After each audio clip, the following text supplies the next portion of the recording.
नमस्कार मोर अति प्रिय दर्शक बंधु माने मु आपण मानकर सेही परिचित रिया।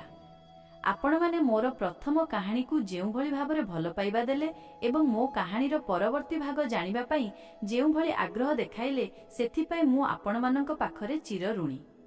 गत वीडियो रे आपण माने सुनिथिले जे किपरि सेही वर्षा भिजा राति रे मोर एवं विक्रम सारंक मध्यरे किछि घटिबाकू जाउथिला, किंतु हठात वज्रपात शब्द जोगु आमे अटकी जाइथिलु। मु सेदिन घर को फेरी आसीथिली सत, किंतु मो मन सेही नृत्य शिक्षा केन्द्रर बंद कोठरी भितर रही जाइथिला। आज मु आपनकु कहिबी ठीक ता परदिन कोन घटिला। सेही विशेष तालीम बहाना रे आम दुहिंक भितरे संपर्क केते आगकू गला। तेबे आउ डेरी नकरी चालंतु सुनिबा मो जीवनर सेही रोमांचकर रातिर कहानी। सेदिन राति रे मो आखिरे आदौ निद नथिला। बिछणारे एपाख सेपाख हेउ हेउ केतेबेले सकाळ होईगला मोते जणा पडिला नाही। मनरे गोटिए अजणा भय थिला, किंतु ताठारु अधिक थिला मिलनर उत्कंठा। विक्रम सार मोते कहिथिले जे संध्यारे समस्ते गला परे मोर स्वतंत्र क्लास हेबो। मु संध्या हेबाकू चातक परी अपेक्षा करी रहिथिली। संध्या हेबा मात्रे मु निजकू बहुत सुंदर भाबरे सजाइली। आज मु एक गाढ़ नाली रंगर पोशाक पिंधिथिली। एही पोशाकटी मो शरीर सहित एमिति लागि रहिथिला जे मोर यौवनर प्रतिटी अंग स्पष्ट बारी होई पडुथिला। मु मो बाळकू खोला रखिथिली एवं कान मूଳରେ सामान्य अतर लगाइथिली, जहार मिठा बास्ना जेकोसी पुरुषकू पागल करिदेब। मु जेतेबेले नृत्य शिक्षा केन्द्र रे पहुंचिली सेतेबेलकू अन्य छात्र छात्री माने जिबा पई बाहारुथिले। विक्रम सार मोते देखि टिके मुरुकी हसिले। तांकर सेही गोटिए हसरे मोर कलिजा थरी उठिला। से आज एक कला रंगर सार्ट पिंधिथिले एवं तांको हातर मांसपेशी गुड़िक बहुत आकर्षणीय देखा जाउथिला। धीरे धीरे समस्ते चली गले। शेषरे सेही विराट हल घरे पुणी थरे आमे दुई जण एका रहीगलु। सार मुख्य द्वार बंद करिदेले। द्वार बंद हेबार शब्द सुनी मो छाती जोर रे धड़ धड़ हेबाकू लागिला। मु बुझीगली जे एबे आम दुहिंक मध्यरे कोनोसी बाधा नाही। सार मो पाखकू धीर पादरे चली चली आसिले। घरर आलुओ को से कमाई देले। एक नीलुआ रंगर मिंजी मिंजी आलुओ पूरा घरे खेलीगला। से एक धीमा एवं रोमांटिक संगीत बजाइले। संगीतर स्वर रे परिवेश आहुरी मादक होई उठिला। सार मो सामनारे आसी ठिया हेले एवं कहिले, रिया, आज आमे जे नृत्य शिखिबा ताहा केवल शरीरर नुहे बरं मनर मिलन। एथिपाई तुमकू तुमर समस्त लाज संकुच छाड़िबाकू पड़िबो। तुमकू मो उपरे संपूर्ण समर्पण करिबाकू पड़िबो। तुमे प्रस्तुत अछ त? मु मुंड हलाई भरिली। मो पाटिरु कथा बाहारु नथिला। सार मोर डाहाण हातकू निज हाथ पापुली मध्यरे नेले। तांको हातर उष्मता मो सारा शरीर रे खेलीगला। से मोते धीरे धीरे निज आड़कू टाणिले। मु जाई सीधा तांको छाती रे बाजिली। मोर नरम छाती तांकर कठिन पत्थर भली छाती सहित लागिगला। आम दुहिंकर उच्चता एमिति थिला जे मो मुंड तांको कांध पाखरे रहुथिला। सार मो कमर रे हाथ रखिले।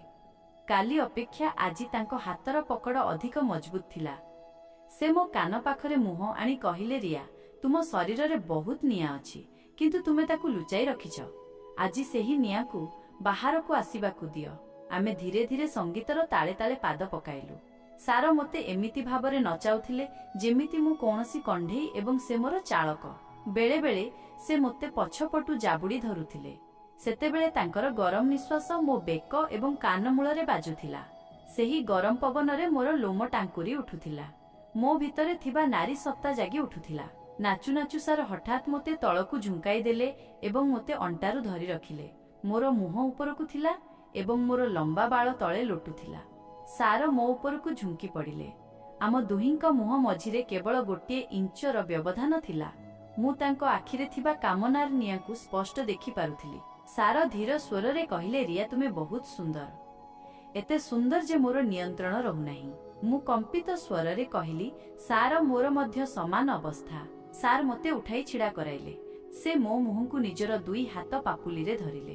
तांकर आंगुठी गुड़िक मो गाल एवं ओठकू छुई जाउथिला। से धीरे धीरे मो कपाल रे एक चुंबन देइथिले। सेही गोटिए चुंबन रे मोर समस्त चेतना हजिगला परि लागिला। तापरे से मो आखि पता उपरे चुंबन देले।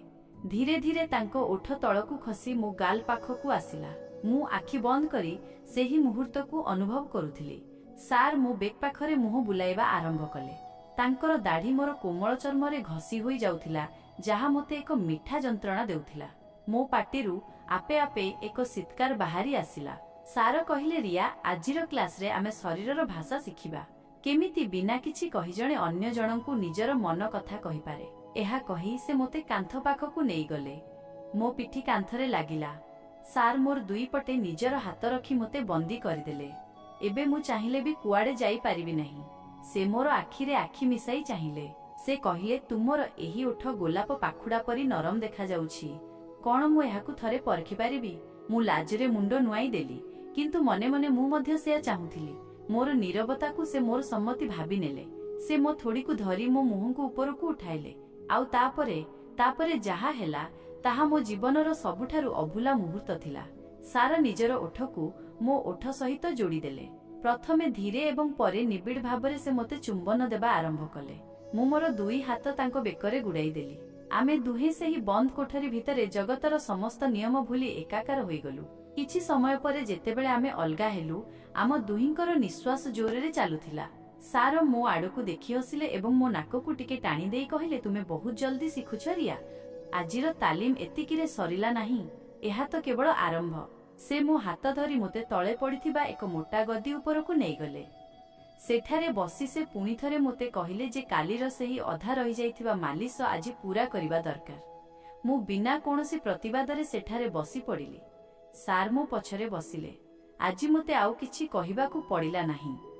मु निजे मोर बाळकू गोटिए पटकू करिदेली एवं पिठीकू तांको आड़कू करिदेली। सार आज आउ कोनोसी संकोच कले नाही। से मो पिठी उपरे हाथ बुलाइबा आरंभ कले। तांकर स्पर्श एते मादक थिला जे मु निजकू हजाई देउथिली। धीरे धीरे तांको हाथ मो अंटा आड़कू खसी आसिला। से मो कान पाखरे कहिले, रिया तुमे कोन जानिछ तुमर एही शरीर केते आकर्षणीय। मु प्रथम दिनरु तुम उपरे नजर रखिछि। मु पचारिली, सतरे सार? से कहिले, हाँ सतरे। तुमे जेतेबेले नाच मो आखि तुम उपरु हटे नाही। आज मु तुमको मोर मन कथा कहि देउछि। मु तुमको बहुत पसंद करे। एहा सुनी मो मन खुशी रे नाची उठिला। मु झटकिना बुली पड़ी तांको कोलरे मुंड रखिदेली। सार मो मुंड को आउंसी देले। से दिन राति रे सेही कोठरी भितरे आमे बहुत समय धरी एमिति बसी रहिलु। केवल चुंबन एवं आलिंगन रे सीमित थाई मध्य सेही राति मो पाई सबुठारु रंगीन राति थिला।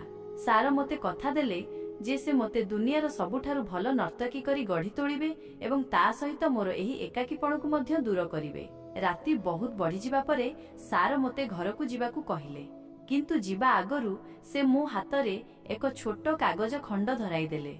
मु पचारिली, एटा कोन सार? से हसी देई कहिले, घर को जाई देखिबा। घर को आसी मु सेही कागज खोली देखिली।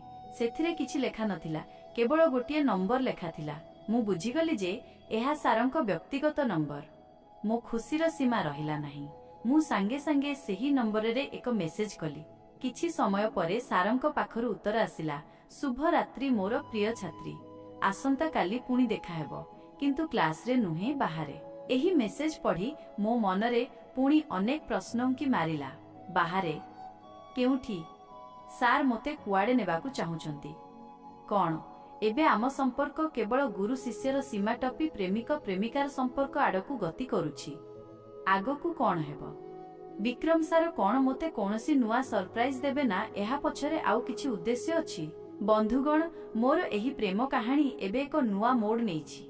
कोठरी भितरर सेही निबिड़ मुहूर्त परे एबे बाहर दुनिया रे आम संपर्कर केमिति रूप नेबो ताहा जानिबा पई मु जेतिकी व्यग्र, मु जानिछि आपण माने मध्य सेतिकी उत्सुक थिबे। जदि आपण माने जानिबाकू चाहंती जेउ सार मते कुआडे नेले एवं सेठारे आम भितरे कोन कोन हेला, तेबे मते कमेंट करी निश्चय जणांतु। आपण मानकर गोटिए लाइक एवं कमेंट मते आगकू बढ़िबा पई प्रेरणा दिए। जदि आपण एही कहानीर तृतीय भाग सुनिबाकू चाहंती, तेबे कमेंट बॉक्स रे पार्ट 3 लिखिबाकू भूलिबे नाही। आउ हाँ, जेउ माने मो सहित कथा हेबाकू चाहुथिले सेमाने निश्चय एही कहानी भितरे मोर इंगित बुझी पारिथिबे। मु आपण मानकर प्रतिक्रिया को अपेक्षा करी रहिली। पुणी देखा हेबो आगामी वीडियो रे एक नुआ रोमांच एवं नुआ कहानी सहित। से पर्यंत निजर ध्यान रखंतु एवं मोते मने पकाउथांतु। आपणकर प्रिय रिया तरफरु बहुत सारा भल पाइबा रहुछि। धन्यवाद।